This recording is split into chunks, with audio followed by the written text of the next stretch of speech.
ಇತಿಹಾಸ ಪ್ರಸಿದ್ಧ ಪುತ್ತೂರು ಶ್ರೀ ಮಹಲಿಂಗೇಶ್ವರ ದೇವಸ್ಥಾನದಲ್ಲಿ ಲಕ್ಷ ದೀಪೋತ್ಸವವು ದೇವಳದ ತಂತ್ರಿ ಕುಂಟಾರು ರವೀಶ ತಂತ್ರಿಯವರ ಮತ್ತು ವ್ಯವಸ್ಥಾಪನಾ ಸಮಿತಿ ಅಧ್ಯಕ್ಷ ಎನ್ ಸುಧಾಕರ್ ಶೆಟ್ಟಿ ಉಪಸ್ಥಿತಿಯಲ್ಲಿ ವಿಜೃಂಭಣೆಯಿಂದ ನಡೆಯಿತು. ಸಂಜೆ ಶ್ರೀದೇವರ ಪೂಜೆಯ ವೇಳೆ ರಥ ಬೀದಿಯಲ್ಲಿ ಭಕ್ತರಿಂದ ಹಣತೆಯ ರಂಗೋಲಿ ಮೂಡಿಬಂತು.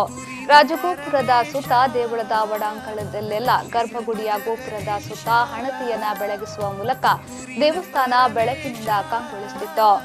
ಪುತ್ತೂರಿನ ಪರಮೇಶ ರಕ್ಷಿಸೆಮ್ಮ ಜಗದೀಶ, ಪುತ್ತೂರಿನ ಪರಮೇಶ ರಕ್ಷಿಸೆಮ್ಮ ಜಗದೀಶ, ನಿರತ ಭಜಿಸುವ